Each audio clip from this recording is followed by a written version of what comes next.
নমস্কার বন্ধুরা, আশা করি সবাই ভালো আছেন। তো সবাইকে জানাচ্ছি সুন্দর একটা মিষ্টি সকালের বৃষ্টি ভেজা শুভেচ্ছা। তখন কিন্তু রোদ্দুর ছিল, কিন্তু তার কিছুক্ষণ পরেই যেহেতু বৃষ্টি শুরু হয়ে গেছে, সেই জন্য কিন্তু আমিও দুপুরে খাবারে বানিয়ে ফেলেছিলাম খিচুড়ি। তার জন্য বাদাম ভাজা, মাছ দিয়ে পেঁয়াজ ভাজা, পাঁপড়টা ভেজে কিন্তু প্যাকেটে ভরে রেখেছিলাম, আর সাথে পটল ভাজা আর ছিল ডিমের বড়া। আর ডিমটা কিন্তু খাবার সময়ই গরম গরম ভেজেছিলাম। ভিডিওটা কিন্তু ডিমটা পরে ছিল, সেটা আগেও চলে এসছে। আর সাথে মুচমুচে আলু ভাজা গোল গোল করে ভেজে তারপর একটু পোস্ত ছিটিয়ে দিলে স্মেলটা কিন্তু দুর্দান্ত হয়। আর এই হচ্ছে গোবিন্দভোগ চালের একদম গরম গরম খিচুড়ি, সাথে একটা সবজির টক। আর টকটা না হলে ঠিক জমবে না। এরপরে কিন্তু খাওয়া দাওয়া করে ঘুমিয়ে নিয়ে ব্যাগ গুছিয়ে নিয়েছিলাম, আর সাথে পায়ে আলতা পরে নিয়েছি, আর হাতে নেল পালিশও পরে নিয়েছি। আর ব্যাগপত্র ভালোভাবে গুছিয়ে আমরা কোথায় যাচ্ছি জানো? আমরা যাচ্ছি ননদের বাড়ি মা মনসা পুজো সংক্রান্তিতে। আর ছেলে যেহেতু ঘুমাচ্ছে, যেন খাবারটা ওখানে ঠান্ডা করতে দিয়ে ওর যে পরাবো সে জিনিসগুলো রেডি করে নিয়ে আমি শাড়িটা বার করে নিয়ে চলে এলাম। আর আমি একটু হালকা রেডি হয়ে নিই, তারপরে কিন্তু ওকে রেডি করিয়ে শুয়ে দিয়েছি, কিন্তু চোখে ঘুম ছাড়ছে না গো। এরপরে আমি একদম সম্পূর্ণ রেডি হওয়ার জন্য শাড়িটা পরে নিলাম। শাড়িটা পরে একদম সম্পূর্ণ রেডি। এবার আমরা বেরোবো। তখন ঘড়িতে বিকেল 5:30। দুপুরে এত রোদ, মানে বৃষ্টি হয়েছে, তারপরে বিকেলে আবার রোদ্দুর উঠেছে। তখন এত রোদ। আর এদিকে দেখো আমার মানে বড় রেডি হয়ে গেছে, ব্যাগপত্র নিয়ে নিয়েছে। আর আমাদের হাতি, মানে যারা আমরা যাবো সেটাও বেরিয়ে গেছে। তো তারপরে আমরা সবাই মিলে চেপে পড়ে বেরিয়ে গিয়েছি। তো যেখানে যাব সেই উদ্দেশ্যে খাসপুর। রাস্তা দিয়েই যখন যাচ্ছি তখন কিন্তু দেখো তখনও রৌদ্র, তখন 6:45 বাজছিল, আর কেমন রৌদ্র। আর এই যে টোটো করে সবাই কিন্তু যাচ্ছে আমি দেখছি, আবার কেউ বা বাড়ি ফিরছে, মানে একটা অনুষ্ঠানে, যেটা মানে খাসপুরে হচ্ছে, সেটা শুধুমাত্র খাসপুরেই নয়, আরও অনেক জায়গাতেও এরকম অনুষ্ঠান হয়। তো আমি ননদের বাড়ি যাচ্ছি, এটা আমার নিজের ননদ নয়, এটা হচ্ছে আমার জেঠতো ননদ। আর এবার বাবু গাড়িতে চেপে ঘুমটা ছেড়ে গিয়েছে। তো আমরা চলে এসেছি পেট্রোল পাম্পে। এখানে তো পেট্রোলটা নিতেই হবে, কারণ কি দুদিনের জার্নি আছে, যাওয়া এবং আসা, আর মাঝখানে যদি কোথাও যেতে হয় টুকটাক, তো তার জন্য আমরা 2 দিন থাকবো বলেই যাচ্ছি। আর যেহেতু পেট্রোলটা ভরা হয়ে গেছে, এবার আমরা চলে যাচ্ছি আমাদের রাস্তা দিয়ে। এটা হচ্ছে দাইহাট হাই রোডটা। তো দাইহাট হাই রোড ধরে যাচ্ছি, যেতে যেতে সবার সাথে দেখাও হচ্ছে, ভালোই লাগছে। এবার আমরা দাইহাটে একটা মিষ্টির দোকান আছে, দেবনা সুইটস, সেখানে কিন্তু খুব সুন্দর সুন্দর মিষ্টি পাওয়া যায়, আর টেস্টটাও কিন্তু দুর্দান্ত। তো ওখান থেকে আমরা মিষ্টিটা নেব বলে এসেছি, কিন্তু এখানে এসে কী দেখি জানো? এখানে এসে দেখা যায় যে এখানকার মিষ্টি সব শেষ। তার জন্য আমাদেরকে নিতে হলো লম্বা লম্বা যেই কালো জামগুলো হয় সেগুলো, মানে ল্যাংচা যেটাকে বলা হয়। তো আমাদের সেটা নাও হয়ে গেছে, তার বাবুর জন্য একটা জলও কিনে নিয়েছি। এরপরে কিন্তু আমরা একদম গড়াগাছা পার করে খাসপুরের যে রাস্তাটা সেটা দিয়ে ঢুকে গেছি। আর এই রাস্তাটাতে কিন্তু কিছুদিন আগে 1 কোমর পর্যন্ত জল ছিল। দেখো একদম আমরা ওদের বাড়ির মুহূর্তে চলে এসেছি, কাছেই। তো সেখানে দেখো মেলা একদম বসে গেছে, আর মেলাটা কিন্তু এবারে একটু কাছেই বসেছে, মানে যেখানে মেলা বসে সেই মাঠটা কিন্তু জলে পরিপূর্ণ, কাদাই। তার জন্য ওই ব্রিজটা আছে, ওই গড়াগাছা খাসপুরে যে ব্রিজটা আছে, সেই দিয়াসিনী ব্রিজটার উপরে মেলাটা বসেছে। তো দেখো এখানে মেলা তখনও ভালোভাবে জমেনি। এবার মেলার দোকানগুলো পাটগুলো খুলছে, আর আমরা যখন পৌঁছেছি তখন কিন্তু সন্ধে লাগবো। তো এখানে তোমাদেরকে মেলাটা সম্পূর্ণটা দেখাচ্ছে, পরে তোমাদেরকে আবার ঘুরিয়ে তো দেখাবোই। আর এই দেখো যে মাঠটা দেখাচ্ছি, কাদা দেখছো, ওই মাঠটাতেই কিন্তু মেলাটা বসতো। এবারে কিন্তু ওই মাঠ থেকে একটু দূরে বসেছে। আর এই যে লাইটিং চলে এসছে কত। আর এইখানটা কিন্তু আগের বছর আরইউসি এসেছিলো, এবারেও তো অন্যজন আসবে। তো আমরা ওদের বাড়ি একদম কাছে চলে এসেছি, আর সারপ্রাইজ দেওয়ার জন্য আমরা আস্তে আস্তে ঢুকছি, কারণ কি আমরা বলেছিলাম আমরা যাবো না এবছর, কিন্তু আমরা যে আসবো সেটা ওরা জানতো না। দেখো ওদের বাড়ি একদম কাছে চলে এসেছে, জামাইবাবু ব্যাগটা নিয়ে আগে চলে এসেছে। ওটা কিন্তু আমাদেরকে দেখে খুব আনন্দ হয়ে গেছে। আর ও একটা মেলায় কিছু কিনেছে, সেটা আমার ভাগ্নেটা আমাকে দেখাচ্ছে। তো ওখানে গিয়ে আমাদের জন্য চেয়ার দিয়ে দিয়েছে বসতে, আমরা চেয়ার উড়ে বসে জল মিষ্টি খেয়ে নিলাম। আর ওদের একটা খুব বড় প্রবলেম কি জানো তো, পুজোর সময় কারেন্ট থাকে না, তার জন্য খুব অসুবিধা হয়। আর কারেন্টটা কিন্তু বেশিক্ষণ থাকে না, অল্প অল্প। তারপরে যখন ওই বড় বড় জেনারেটরগুলো নিয়ে আসে তখনই কারেন্টটা চলে আসে। এবার কারেন্ট চলে এসছে, আমরা মুড়ি খেয়ে নিলাম। মুড়ি খেয়ে আমরা একটু বেরিয়ে যাবো মেলার উদ্দেশ্যে, এবং লাইট টাইটগুলো দেখিয়ে নিয়ে আসবো ছেলেকে, কারণ কি ও তো বেশিক্ষণ জেগে থাকতে পারবে না। এবার এটা হচ্ছে ওদের পাড়াটা, মানে যে পাড়াটা আমার ননদের বাড়ি, সেই পাড়াতে এই লাইটিংগুলো হয়েছে। আর এখানে যে অনুষ্ঠান সেটা তোমাদের দেখতে পারো, কিন্তু খুব আনন্দ পেয়েছে লাইটটা দেখে। তো ও যেহেতু ঘুমিয়ে যাবে, সেই জন্য ওকে নিয়ে একটু তাড়াতাড়ি বেরিয়ে পড়েছিলাম। এই দেখো আমি কিন্তু একটা ওখানে গিয়ে চেঞ্জ করে নিয়েছি শাড়িটা, কারণ কি ওই শাড়ি পরে থাকা সম্ভব নয়, তার জন্য একটা সুতির শাড়ি পরে নিয়েছি। আর আমি ছেলেকে নিয়ে হাঁটতে হাঁটতেই বেরিয়েছি, আর ও কিন্তু খুব মজা করছে, মানে এনজয় করছে খুব। তারপরে দেখো ওকে লাইটের কাছে দাঁড়িয়ে ছবি তুলে নিয়েছি অনেকগুলো। আর এখানে তোমাদেরকে একটা মন্দির দেখাচ্ছি, এটাও কিন্তু একটা দক্ষিণেশ্বরী মন্দির। আর এখানেও কিন্তু ওই যে বলি হয়েছিল দুপুরবেলার দিকে, সেজন্য ওইখানটা অনেকটা নোংরা হয়ে আছে। এরপরে ওখানে আর একটা স্টেজ হয়েছে, সেখানে আর একজন আসবে আর কি শিল্পী। তো সেখানে এই যে আর একটা অন্য পাড়া, মানে আমার ননদের বাড়ি থেকে এটা একটা অন্য পাড়ায় দেখা যাচ্ছে। তোমাদের রাতের বেলায় সব দেখাবো, ঠিক আছে, কোন শিল্পী কী গান করছে। এরপর আমরা মেলায় চলে গেছি, আর মেলাতে যে দোকানগুলো হয়েছে সেই দোকানগুলোতে কিন্তু বড্ড ভিড়। আর দোকান খুব একটা বড় মেলা না হলেও প্রায় 10-15টা তো এরকম দোকান আছেই, আর সাথে তো ছোটো ছোটো দোকান তো থাকবেই ধরো। আর এখানে কিন্তু 10 টাকা হরেক মালটাই আমি খুঁজছি, কেন বলো তো, আমার ছেলের জন্য ওটাই একদম বেস্ট। ওকে যত দামি খেলা দাও না কেন, ও সেই খেলনাটা বাড়ি পর্যন্ত আসে, তারপরে সে একদম 2 টুকরো হয়েছে। 10 টাকা এই যে দোকানটা দেখছো, এখান থেকেও তুমি যা নেবে নাও।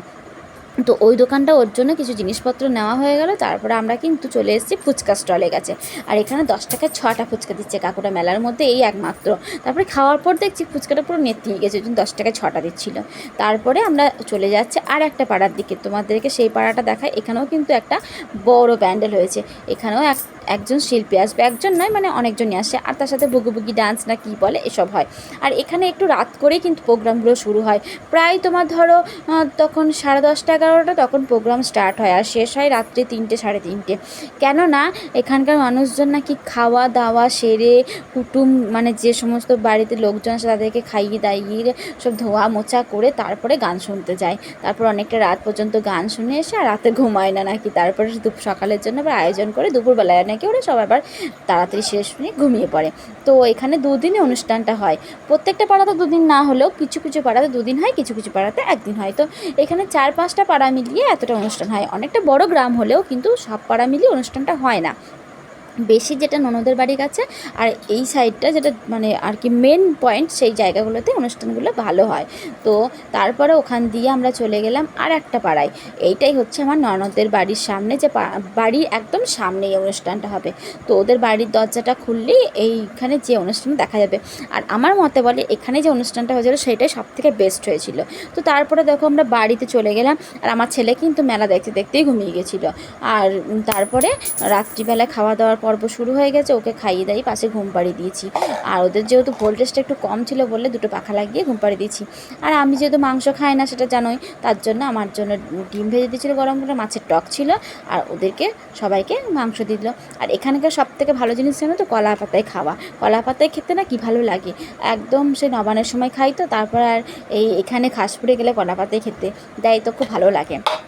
এরপরে দেখো প্রোগ্রাম শুরু হয়ে গেছে, আমরা খাওয়া দাওয়া সেরে ছেলেকে ঘুম পাড়িয়ে দিয়ে এসেছি। আমার যেহেতু বড় মা শাশুড়ি জেঠি শাশুড়ি আছে, তার কাছেই ছেলেকে দিয়ে এসেছিলাম, আমরা গান শুনতে চলে এসেছিলাম সবাই মিলে। আর সব পাড়াতে যেহেতু একই দিনে প্রোগ্রামগুলো হয়, সেজন্য সব জায়গায় একদম কন্টিনিউ বসে থেকে দেখা সম্ভব হয় না, সেজন্য এখানে একবার ওখানে একবার এইভাবে ঘুরে ঘুরে কিছুক্ষণ টাইম দিয়ে দেখা হয়। মানে হয়তো এখানে হয়তো আধ ঘন্টা দেখলাম, আর একটা জায়গায় হয়তো আধ ঘন্টা দেখলাম, যেটা ভালো লাগলো সেটা স্টে করলাম।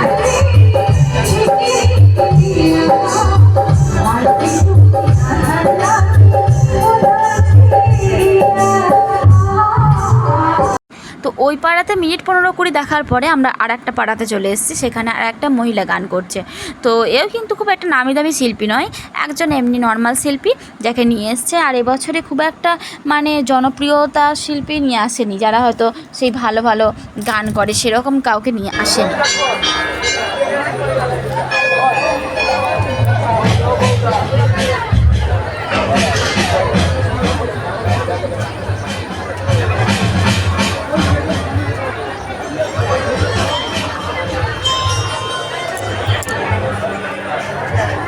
অ্যাকচুয়ালি এবছর তো জানা একটা বৃষ্টির ফলে তো চাষিদের অবস্থা খুব খারাপ, আর এদের যেহেতু সব কিছু চাষবাসের ওপর ডিপেন্ড করছে, আর কিছুর জন্য এই এত কিছু করতে পারেনি। তো তারপরে পরের দিন সকাল সকাল ঘুম থেকে উঠে দেখি বড় মারা একদম তরকারি বানানোর জন্য প্রস্তুত, আর আমি এদিকে চা নিয়ে বসে পড়েছি, চা আর বিস্কুট। আর তারপরে দুপুরে রান্নার জন্য মানে মাংস হবে বলে এত কিছু আয়োজন, আমি কিন্তু রান্না করতে বসে পড়েছি।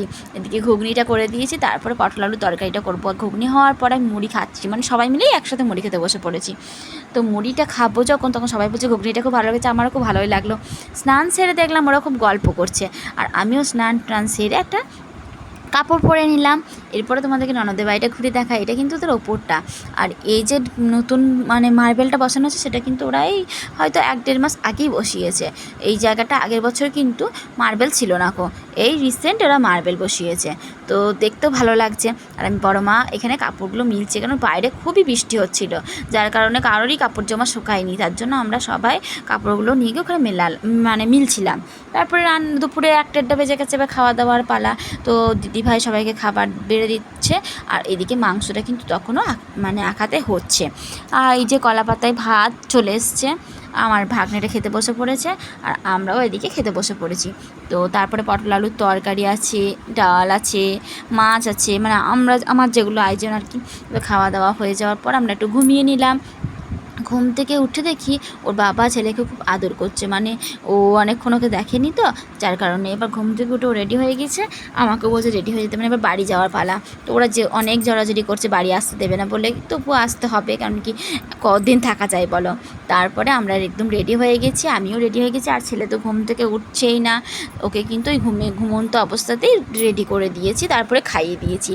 তো ব্যাগপত্রটা তো গুছিয়ে নিলাম, নিজেরাও রেডি হয়ে নিলাম, এবার তো বেরিয়ে যাবো। মন খারাপ তো প্রচণ্ডই, কোথাও এলে না এই কোথাও বাড়ি যেতে একদমই ভালো লাগে না। এরপরে ওকে ঘুম টুম ছাড়িয়ে একবারে রেডি করে দাঁড় করিয়ে দিয়েছি। আর এই যে দিদি ভাইরা সব বসে আছে, আমাদেরকে সবাই বাড়ি যাচ্ছে বলে আমাদেরকে আর কি এগিয়ে দেওয়ার জন্য রাস্তায় যাবে। তো আমরা একদম বেরিয়ে এসেছি। ওই যে তোমাদের দাদা ব্যাগ নিয়ে সামনে এগিয়ে যাচ্ছে, আর আমি ছেলেকে নিয়ে পিছনে, যেহেতু হাঁটতে হাঁটতে যাচ্ছি বলে মোবাইলে ক্যামেরাটা একটু কেঁপে গেছে। তো ওই দেখো গাড়ির মধ্যে ব্যাগটা লাগানো হয়েছে। আর সেদিনও কিন্তু অনেক অনুষ্ঠান ছিল বলে ওরা বড্ড জোরাজুরি করছিল আমাদেরকে থাকার জন্য, কিন্তু আমরা থাকলাম না, কারণ কি 2 দিন হয়ে গেল, তারপরে বাড়ি না গেলে না ভালো লাগছে না ঠিক। এরপরে ওই দেখো ওরা মানে মন খারাপ করে দাঁড়িয়ে আছে, আর আমি ওদেরকে বলছি আপনারা সবাই জন্য বেড়াতে যাবেন আমাদের বাড়ি। এরপর আমাদের গাড়ি ছেড়ে দিয়েছে, কী আর করা যায়, বাড়িতে যেতেই হয়। তো যাওয়ার সময় কিন্তু আমরা মেলা দাঁড়িয়ে একটা আইসক্রিম খেয়ে নিয়েছি দুজনে দুটো। এরপরে ওর জন্য কিছু খেলনাপাতিও কিনে নিলাম মেলাতে, কারণ আগের দিন খুব বৃষ্টি হওয়ার জন্য ভালো করে মেলাটা ঘুরতে পারিনি। আর এই দেখো চাষিদের অবস্থা খারাপ হবে না কেন, চারিদিকে তো জলাকার, জমিগুলো ডুবে গেছে। এরপরে আমাকে বলছে তোমার মনটা ঠিক করার জন্য চলো তোমাদেরকে একটু ডাইহাট থেকে ঘুরিয়ে নিয়ে আসি। ডাইহাটের স্প্রিং রোল খেতে এসেছি। তো আমরা ডাইহাটের স্প্রিং রোল খাওয়ার জন্য যে কাকুর কাছে যাই, সেই কাকুটার দোকান সেদিনকে আমাদের খুব মানে কপাল খারাপ বলে বন্ধ, সামনে একটা কাকুর কাছে খেতে হয়। এই কাছে খাওয়ার নয়, কিন্তু খাবারের কোনো টেস্ট পাইনি, খেয়ে কী বলবো।